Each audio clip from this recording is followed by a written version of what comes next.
Dialogic Disciple is an invitation to explore discipleship in dialogue with the world as disciples of the Word.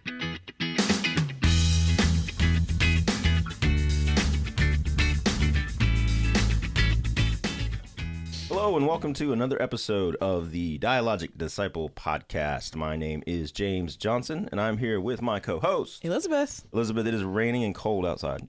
Nah, it's warm and sunny. But here inside the studio, in your heart, because you have Jesus.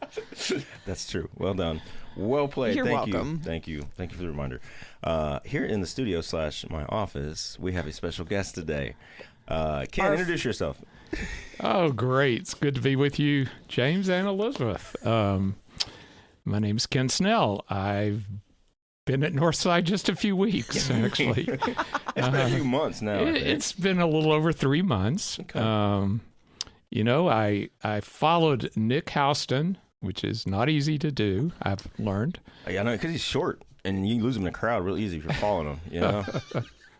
Shout out, Nick. I hope you're listening. But it's good to be here. I'm glad to be at Northside in the role of executive director, and wow. And from what I understand, this is the first time you've ever worked at a church. Well, not quite. Why don't you give us a little Maybe bit? the first time I ever worked at a Methodist church. Okay. All right. Well done. Well played. Why don't you give us a little background about where you came from and where you headed?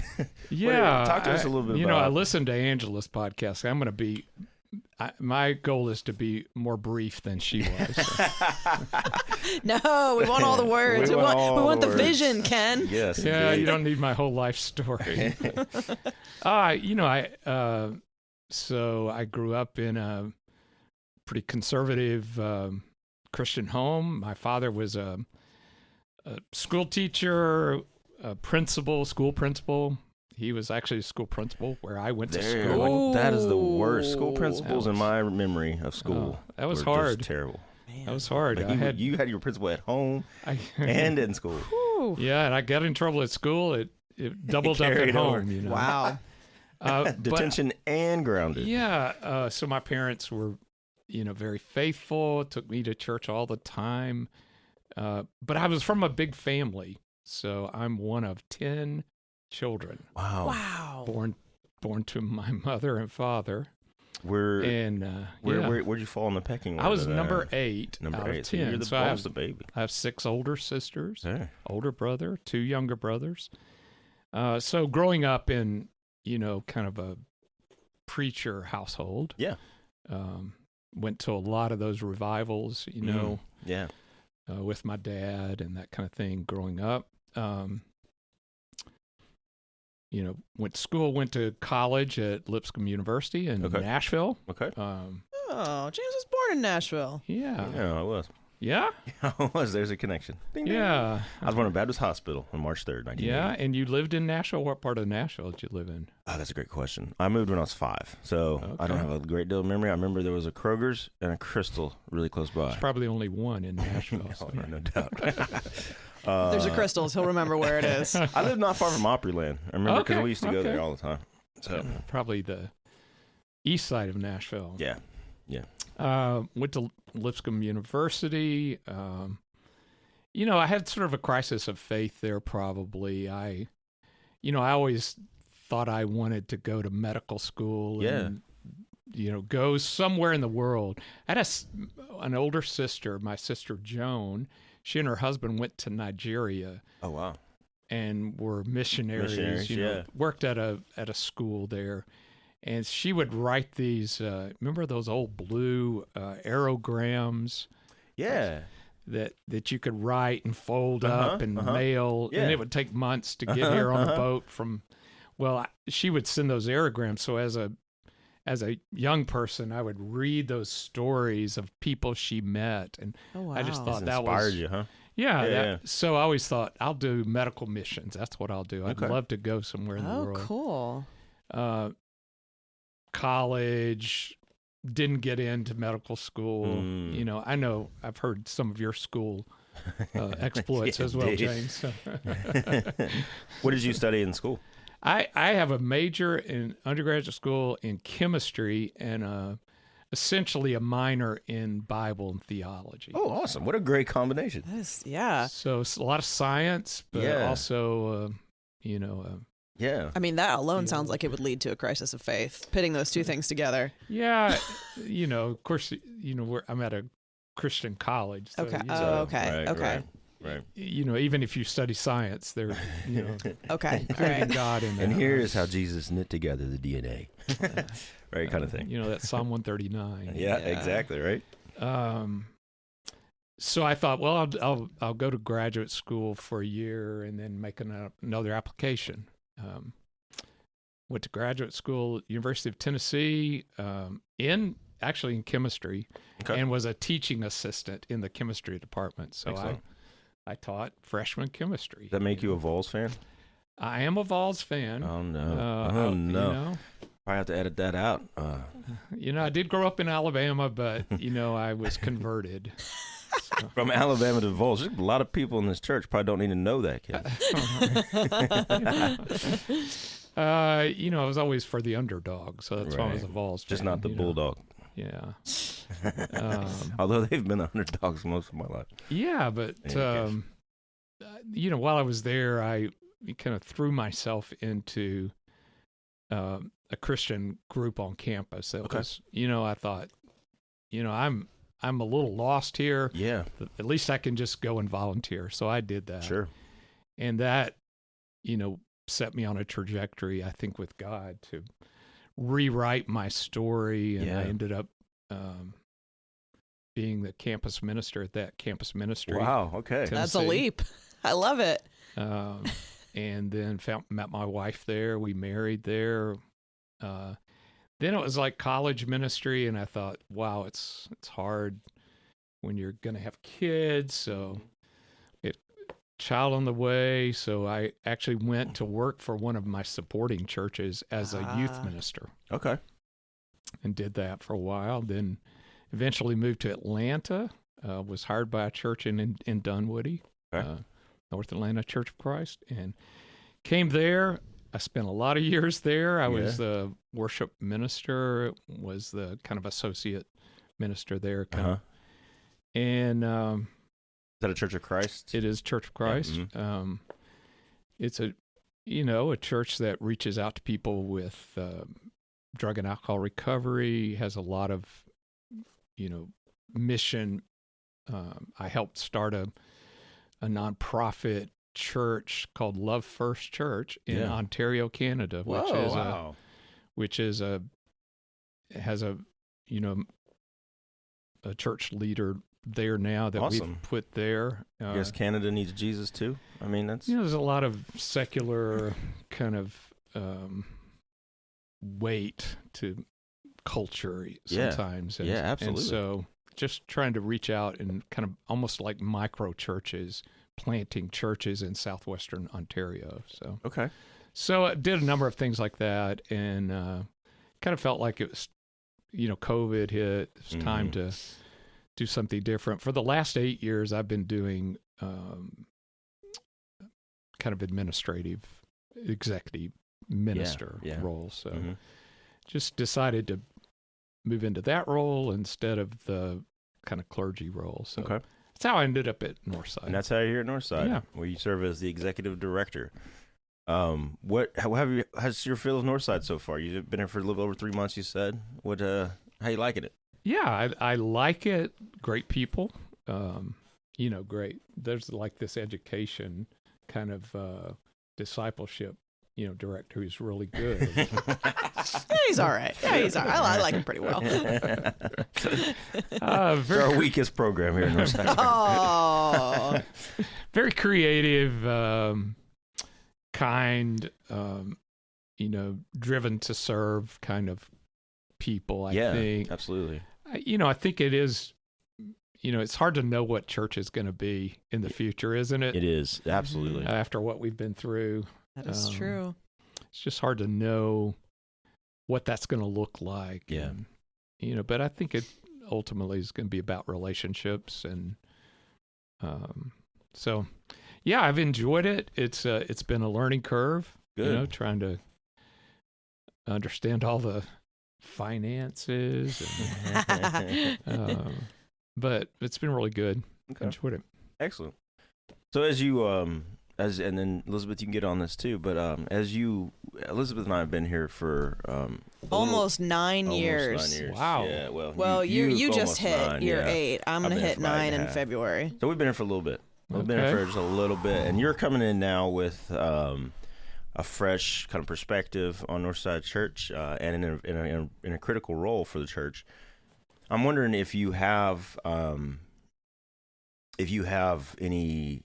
sat down and thought about like any kind of hopes and dreams or vision that you have for your role at the church, but not beyond that, just for the church itself. I mean, I don't know if you've been here long enough to kind of have a overall vision for Northside, but your own personal involvement and your investment that you're putting into Northside, what do you hope to see come from that?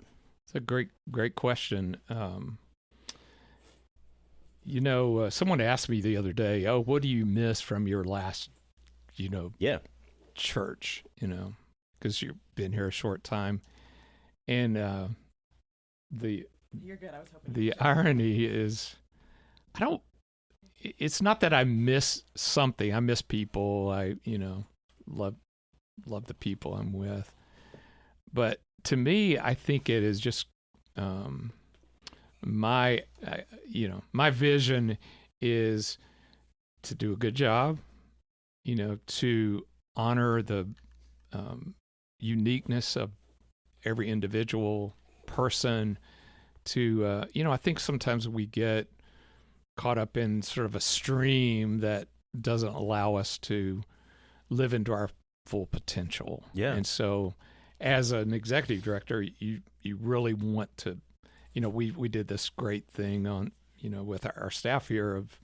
finding our strengths, and that's helpful, but, sometimes it's easy to walk away from that and not live into it. So I'm just saying, my vision for this church is to be a place where people can grow into who God created them to be. Yeah. I think there's going to always be a market, if you will, for that. Yeah. Where can I live into my God-given direction and gifts? Yeah. And I think the church is going through a hard time right now. Yeah. I'm not talking about this church. I'm talking about the church in general. general, because who knows what it looks like when everybody can join online. Right. How do you make that transition? And we're still having that new pathway has opened up for us here at Northside, because we have, I think, almost half of our Sunday morning worshipers are still joining online. And when people are coming back to the building, and it's been great, particularly for All Saints Sunday, we had a huge amount of people really there. cool. That was. But we also still have hundreds of people getting on in online, which in the world that we live in, Sure. even post-pandemic, this is a service and a ministry that we've opened up, and you can't just pull that back, right? Even though I think it does make our clergy a little anxious, maybe. I don't know. Yeah, I think it's disequilibrium. I don't remember who used the analogy of a trapeze artist who is swinging and letting go and hasn't been caught yet. And you're kind of in that in between. What is it going to look like when we land? And I think that's natural to feel that way. When you're going through transitions. So yeah, I'm curious. We were talking about our strengths, and that was one thing that I really appreciated. We have all of our clergy sitting at the executing table, right? And then you were over at the relationship building table, and I think that's a huge gift that you have brought to our staff. Nick, we love you, but he also sat at the executive functioning table, I'm pretty sure, and so it's cool to mix it up a little bit. But you have a very strong pull towards relationships. I've noticed that about you, and I think that's really, really cool and really important for our mix of strengths here. As someone who kind of looks through that lens, and we're talking about the church being in the space where we are more disconnected, and we are we're trying to figure out what this online thing looks like. Where do you think that Where do you think the church could end up? And not just like our church, but, the church in general. What do you think that looks like in the next, 5-10 years for the community of disciples? Yeah, I think one of the things that will happen is people will forge relationships. The church, I think, will grow because it gets smaller, because it gets more identified in small connections, but it's still connected to the church. Okay. I think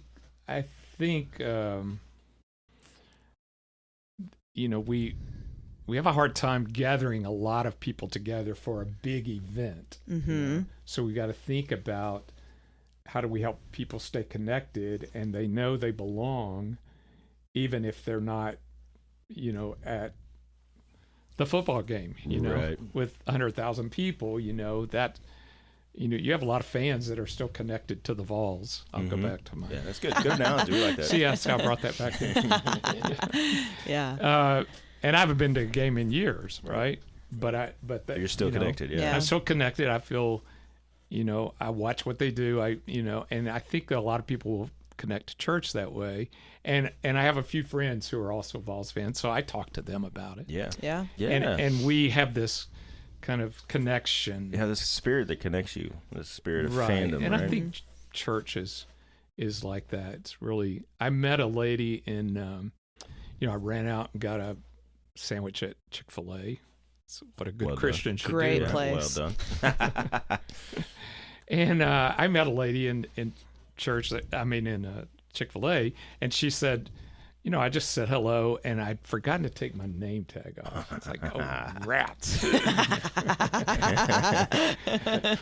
it struck up a conversation, and she had come from her volunteer job at another church, but it was a Methodist church, and so she was telling me her whole history, Wow. and I was 1 week on the job here, It's like, and I just thought she feels connected to me just because I had that name tag Right, on. yeah. She doesn't know me, Right. but she's waiting in line and waiting for her food, and she connected with me. Yeah.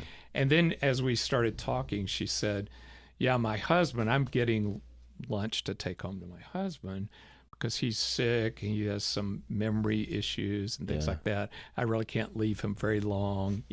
She started telling me her whole story She there. opened up to you. And I thought, here we are connected simply because I had the name tag on. Right. Which I... And she saw you as a fellow Methodist, fellow Christian. Yeah. Right. And I think it will be about driving into those connections. Yeah. That's really cool. I was listening to a panel.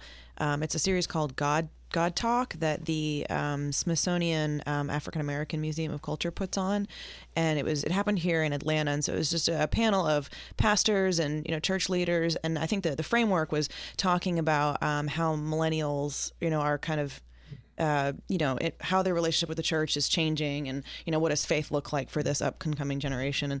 And someone talked about, one of the pastors was talking about the importance of these small connections. I get a lot of millennials that are, maybe they don't go to church, they're going to brunch because they're finding those, the church is not answering the questions that they want answered, but they're finding those connections just like you're talking about in those small spaces. So it's a hiking group, it's brunch, it's, these places where they're finding like-minded people where they can have these conversations and feel safe. And the guy who was leading the panel said to the pastor, so, well, doesn't, small groups like that, doesn't that put you out of business? You have kind of a big church. And I loved his response. He said, that's, if that's what we're worried about, we're doing something wrong, because that's how God intended for it to be. And, we need to respond faithfully to that, and that's what the church needs to be. And to heck if it puts us out of business, like this is what the church should look like. It's not about business, it's about building relationships. Sure. That wasn't a word good. for word, but that was the essential framework of what he said. Kind of hard really for an cool. executive director to hear that, but, Right. Right. Yeah. I mean, that's but I one think I think that's, think about all the rise of like groups like Etsy. The big, it's about a lot of people selling a lot of things, to a big, huge group of people, who are investing in, finding in, and selecting. And, I think about the proliferation of those kinds of, those kinds of buying opportunities. Yeah. Yeah. Really, the church becomes like an Etsy shop, if you're right. Well, we love capitalist metaphors here on the Dialogue podcast. But no, that makes a lot of sense. I think what was I going to say? Well, I think it's about adapting, right? It's, how can the church be in that space and serve that need? If that's what, if that's how people, if that's what they're asking for, if that's what they need, how do we serve that? Right. How do we adapt? Well, and Ken, you said that it can be hard for someone in your position to hear something like that, that the small groups and the what happens if we put the church out of business by being faithful to Jesus. I think clergy worry about that too. I think people in power particularly worry about, not because they worry about necessarily losing power, although I think that's part of it. Mm-hmm. But usually if you get to a place where you have some level of power in the church, it's because the system that you rose to power in, and you think that works, right? That's the way that's the way it's supposed to work. And so when someone comes along and challenges that, or offers a different version, which may or may not decrease your power, your initial response is to be like, well, that's not how it's, that's not what we've done. That's not what worked for me. And I don't really like that idea. You see that in Jesus, right? Defensive you see that, and resistant. Right, exactly, right. But you see that with Jesus, when Jesus shows up and says exactly what you said, Ken, that it's all about relationship and not about necessarily the law and not about keeping the Sabbath down to the last whatever. It's the people in power who rose up to the system, who challenged Jesus, and who's, it's the clergy of the day. Right. It's the Pharisees, it's the teachers of the law. It is interesting that Jesus still went to the temple. Yeah. And he still got very angry. Yeah, when people were polluting the temple. That's right. Did some renovating while he was there. And I think what he was trying to help people see is that it's the relationships. It's not one or the other. It's not like it's your relationship with God, that sense of holiness and awe. Yeah. And you're selling in the in the narthex, and that's just not. You're disrupting the mood here. Yeah, forgetting what it's supposed to be. And that this needs to be an environment where people can feel like I can somehow touch God. God can touch me. Yeah.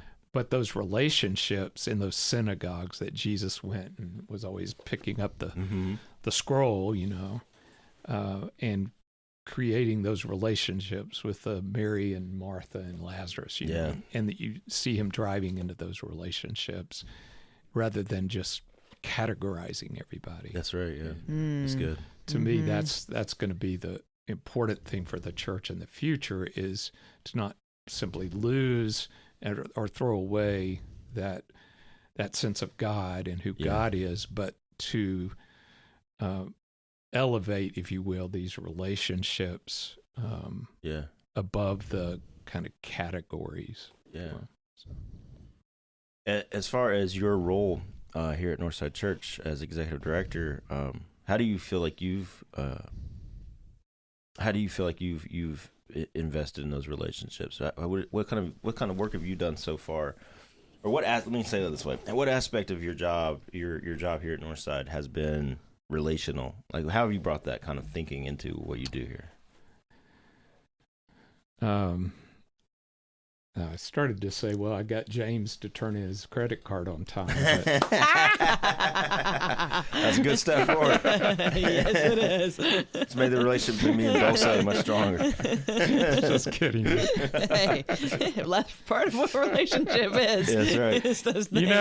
The very first Sunday I was here, I was chasing Nick around, and he said, hey, the first thing we have to do today is go make the coffee. I'm like, what? He said, our folks who the guy who usually does that isn't here today. Yeah.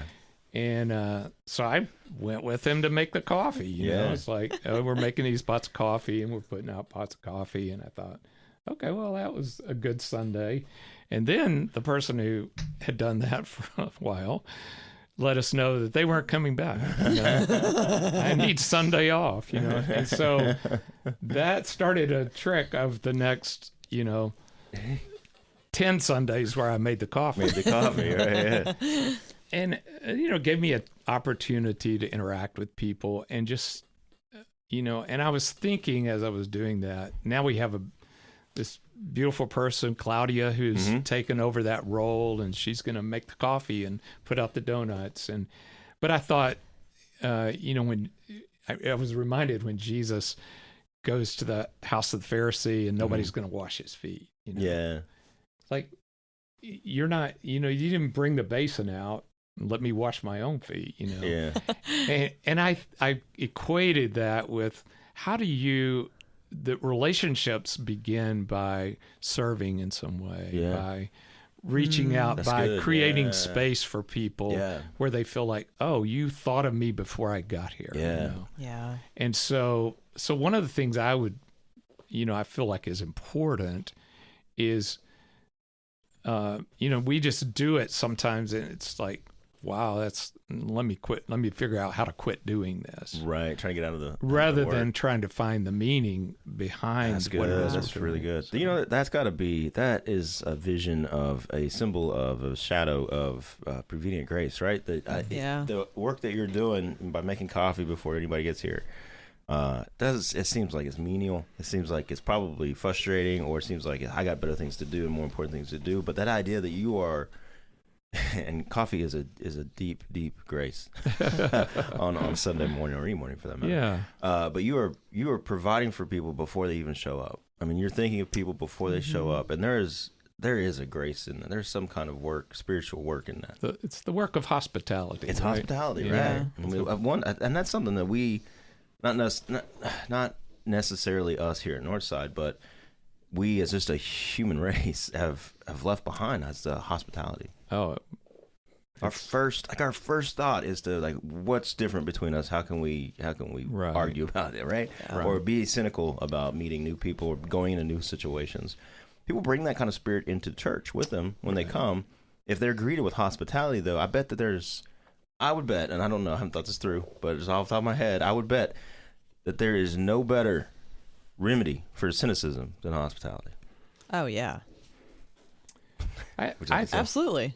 Huh? Would you like to say more?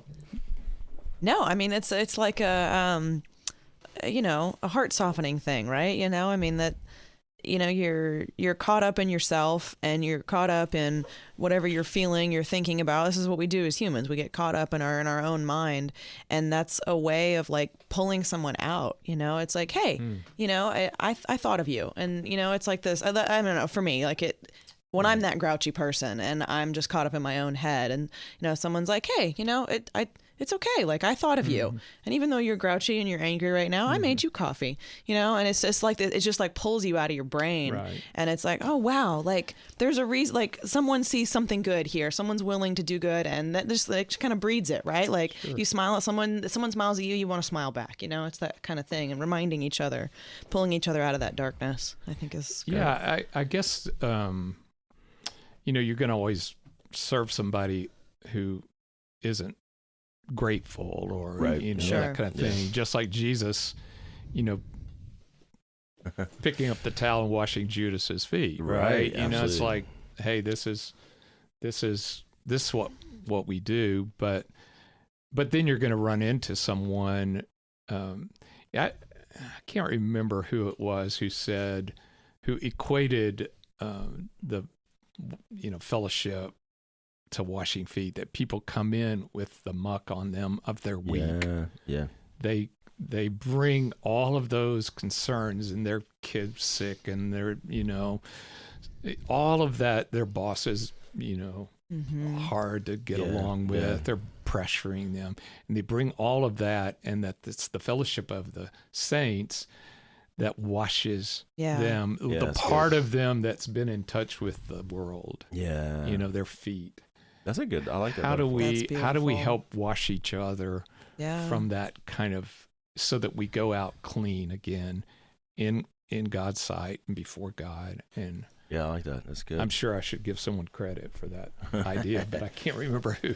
No, that's beautiful, and it I think that connects directly to the book that you're holding that you brought to talk about this morning is The Long Obedience. Well, you were telling me about it before we started, and this beautiful idea that, that's our job as Christians, right, is to stay connected and to stay in that space as much as we can, because, we have to be bigger than, the muck of the world. We have to be stronger than that. God wants us to be stronger. God gives us, God's Spirit gives us the ability to be stronger than that. And if we can tap into that, then we can help pull people out of that muck. Yeah. I brought this book called A Long Obedience in the Same Direction by it's Eugene Peterson. Eugene Peterson, The Message, right? Right, yeah, right. Who translated The Message. But he takes these group of psalms that are an early Hebrew hymnal, and these are songs for the road. You'll see them. They'll be called Song of Ascents. Okay. It's a song of ascent, ascending up to Jerusalem. Right. These are the songs we sing along the way. And I think it's a great metaphor for discipleship. Okay. He talks about he goes through these psalms and talks about what God is calling us to is this kind of long obedience in the same direction, that we live in this kind of instant society, instant gratification. We want it and we want it now. And this is an old book. I mean, it's probably I know it's over 20 years old. You know, but just the idea that we live in that, I want what I want and I want it now, and God calls us to this journey of discipleship, and that's what I believe, guides my life as a disciple, is not looking for an easy fix or a quick answer, but to look at those relationships. And frankly, if I go to Chick-fil-A, I believe there's probably somebody there that's going to be a blessing to me if I'm just open to it. Yeah. So hospitality is a two-way street. It's like, how do I open up to someone else's hospitality, and how do I offer that? That's good. Yeah. We have talked many times on this podcast, and as well as in the classes that we've been a part of, but about how being a disciple is more about the journey than it is the destination, or that the destination is itself the journey, and the journey is the destination. And we say that, and I've said that, I don't know how many times I've said that, and without really thinking about what that means in the sense of what you're talking about, which is this kind of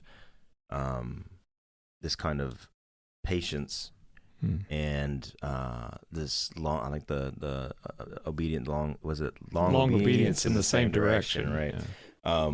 That is the journey. I mean, that is what we're talking about. And so to kind of take our gaze away from where we're headed and to actually watch where we are and pay attention to where we are, somehow transforms where we are to where we're headed. But that requires the obedience, the hospitality, the openness to other people that are on the journey with us. And that is something that unless we stop and pay attention, we can very quickly lose. Right, we can very quickly lose because we get our sights on what is a good goal, where we're headed, our destination, whether that is, a stronger, more vital church, whether that's the New Jerusalem, right, at the end of all creation, whatever the destination is in our hearts. Those are good goals to reach out to and destinations to go to, but none of that is more important than where we are right now. Beautiful. And I think that is discipleship. I mean, that is exactly what we should be teaching here at Northside and at Chick-fil-A and wherever else we come in contact with other people, right? Amen. Do you have anything else that we'll talk about? Hey, you made me feel very comfortable. Good. I forgot there was a microphone. Right in your face. It is very obtrusive, right? Anything else? Good. Thanks for letting me do this. Absolutely. Let me frame our ending here. Well, Ken, thank you so much for joining us. It was a great conversation. I hope that Northside and listeners of Dialogic Disciple Podcast have gotten to know you a little bit better. I'm sure that your door is always open or your phone is always on if somebody wants to call and talk to you or come see you. Elizabeth, you have anything else? I think I'm good. I'm excited for where Northside is going. Absolutely. Beautiful. Ken, we are very, very excited and happy to have you here at Northside Church. So. Great to be here. Thanks a lot. Nick, we don't miss you at all. Nah. All right, everybody. Thank you so much, and we'll see you next week. Take care. Bye.